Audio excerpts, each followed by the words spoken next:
मेरा नाम डॉक्टर अहमद खान है। आदित्य जी, आप वैसे तो बहुत भोले हो और बहुत चेहरा भी आपका ऐसा लगता है कि वाकई बड़े मासूम हो, लेकिन आप जब भी बात करते हो कुछ ऐसी बात करो जिससे पब्लिक के लिए अच्छी लगे और देश चलने की बात हो। आप करते हो कश्मीर की बात करते हो, आप करते हो पाकिस्तान से हम मुसलमानों की बात करते हो कि बाहर भेजो। नहीं, आपका अगर ये एजेंडे में है कि मुसलमान इस देश से चले जाएं तो बताओ कहाँ जाए, भेजो उन्हें, कहाँ भेजना है। अगर आपका यही है भाई, आप तो योगी हो, आप तो कम से कम उनको आशीर्वाद दो। सारे देश के लिए सब फूल है आपके बराबर, आपके लिए। मैंने ये तो नहीं कहा कि मुसलमानों को पाकिस्तान भेज दीजिए। मैंने ये कहा भारत के प्रत्येक नागरिक को सुरक्षा प्रदान करना सरकार की जिम्मेदारी है और भारत की मोदी सरकार इस कार्य का निर्वहन कर रही है। लेकिन आपसे मैं पूछना चाहता हूं, कश्मीर में हिंदुओं के साथ जो कुछ हुआ, क्या कभी आप लोगों ने निंदा किया?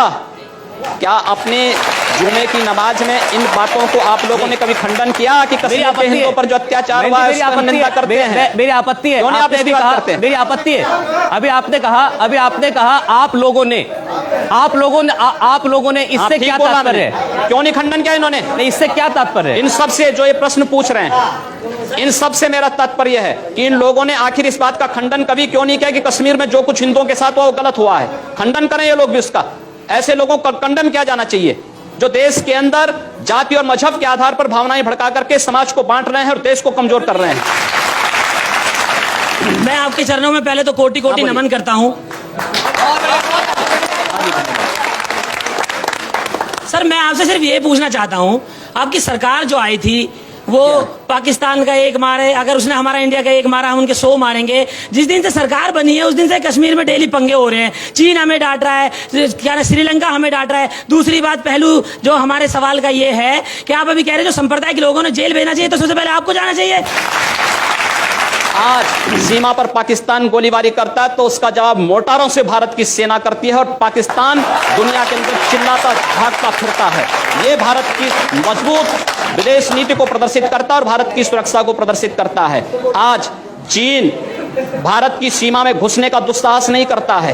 यमन में फंसे हुए भारतीयों को वापस लाने के लिए जिस तेजी के साथ वहां पर राहत कार्य भारत ने किया है, दुनिया के अंदर एक मिसाल प्रस्तुत किया है। क्या इससे पहले कभी हुआ है? आप लोगों को धन्यवाद करना चाहिए मोदी जी का और कम से कम नतमस्तक होना चाहिए उनके चरणों में कि कम से कम देश के प्रत्येक नागरिक को सुरक्षा की व्यवस्था उन्होंने की है, प्रत्येक नागरिक का सम्मान उन्होंने दिलाया है। आपके एनडीए के बीजेपी के पूर्व साथी हैं, बहुत सीनियर नेता अरुण शौरी, उनका बयान मैं आपको बता रहा हूं। उन्होंने तो वैसे बहुत बातें कही, लेकिन इस सामाजिक मुद्दे पे उन्होंने कहा कि अल्पसंख्यकों में असुरक्षा है, चिंता है, और ये सब कुछ हुआ है घर वापसी, लव जिहाद, चर्च पर हमले, इन जैसे मुद्दों की वजह से। ये आपके साथी थे। देखिए, अरुण शौरी जी के वक्तव्य का खंडन हो चुका है पहले ही। दूसरा, जो बातें आप कर रहे हैं चर्च पर हमले के लिए, आपको याद होगा जब अटल जी की सरकार थी इस देश में 1998-99 में बनी थी, उस समय बेंगलोर में कुछ चर्चों पर हमले हुए थे और दीनदयाल अंजुमन नामक एक संगठन उसके लिए जिम्मेदार पाया गया था। और उस समय भी आपने देखा होगा आगरा में एक चर्च पर हमला हुआ तो पता लगा कि एक ईसाई महिला का कोई प्रेमी था, रिक्शा चालक, उसने हमला किया था।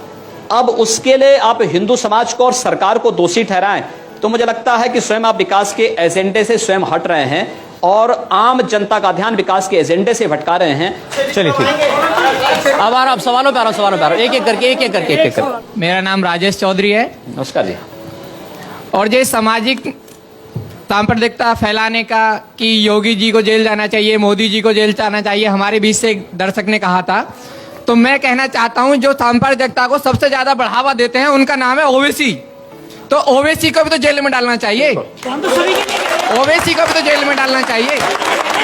आपको जो है इन्होंने जो बात कही है, मुझे लगता है कि इस प्रकार के जिहादी उन्मादियों का नाम ही लेना अपने आप में पाप है, इसलिए इन पापों का नाम मत लीजिए, जाने दीजिए, इसको छोड़ दीजिए। मेरा नाम शाहिद चंगेजी है। अदिति जी महाराज, मैं आपसे एक प्रश्न पूछना चाहता हूँ, क्या राम जी ने ऐसा करा है जैसा आप कर रहे हैं?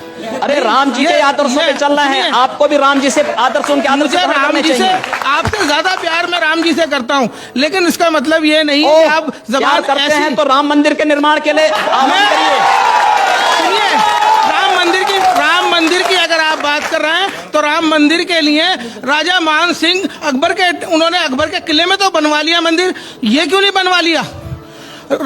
उनकी जो रानी थी अकबर का किला रानी कहीं और जोताबाई जगह तो भारत की धरती नहीं, पे था। मेरी सुनिए, रानी जोताबाई उस टाइम पे अकबर की महारानी हुआ करती थी। उन्हें ध्यान नहीं आया राम जन्मभूमि का।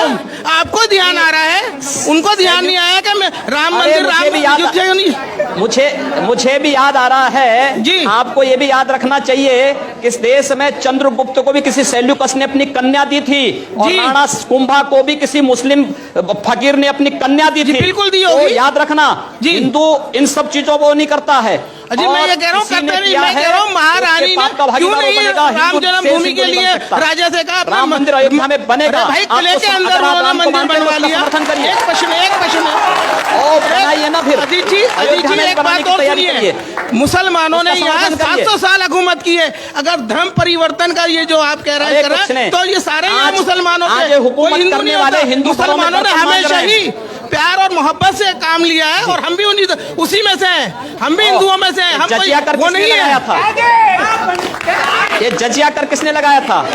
हाफिज जी एक बात बताऊं मैं आपको, आप मुझे बात बताइए, आपके 3 पीढ़ी 4 पीढ़ी पूर्व आप लोगों को पूर्वज भी हिंदू रहे होंगे। आपको अपना डीएनए जांच कराना चाहिए, किसी हिंदू का डीएनए निकलेगा। मेरा नाम है एहसान अली। हाँ जी भाई। अभी आपने कुछ दिन पहले आपने ये कहा था कोई जोधा अकबर के साथ नहीं जाएगी, तो आपने ये सवाल किस बेस पे किया था? जब आप कहते हैं कि भाई ये सब हमारी जो पीढ़ी है, 1 मिनट सर, ये पीढ़ी हमारी सब आपके पुरख हिंदू हैं, तो हिंदुओं में ही तो जा रहे हैं। आप अपना नाम अली से अपना नाम जो है कोई दूसरा कोई हिंदू नाम रख दीजिए ना। जी छोड़ रहे हैं उसमें। सवाल ये है कि जोधाबाई अकबर के यहाँ क्यों जाएगी? किसी सेल्यूकस की पुत्री भी तो चंद्रगुप्त के घर में आएगी। मैं कह रहा हूं कि अगर इनका नाम एहसान अली ना होकर के भरत कुमार होता तो क्या ये कम, तो ये ज्यादा भारतीय हो जाते? अभी कम भारतीय हैं।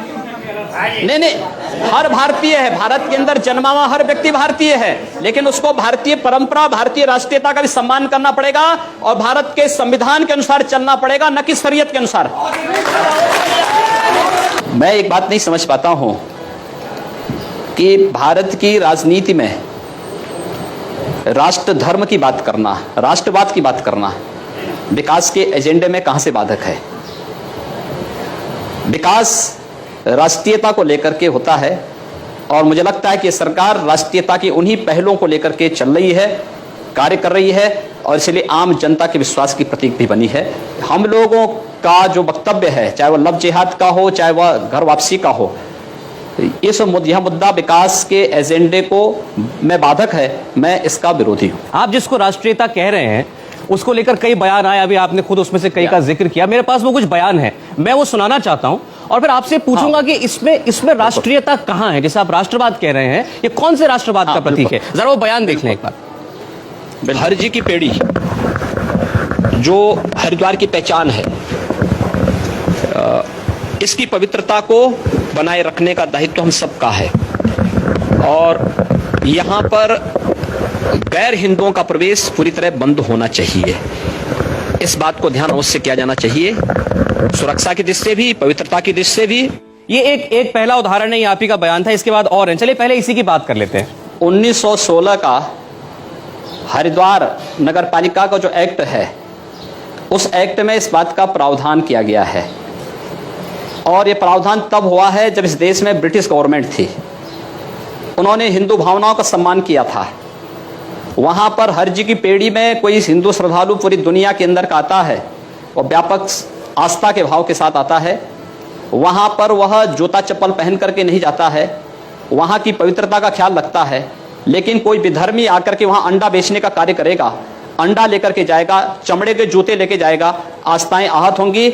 अगर इस देश के अंदर अन्य आस्थाओं का सम्मान है तो हिंदू आस्था का भी सम्मान होना चाहिए।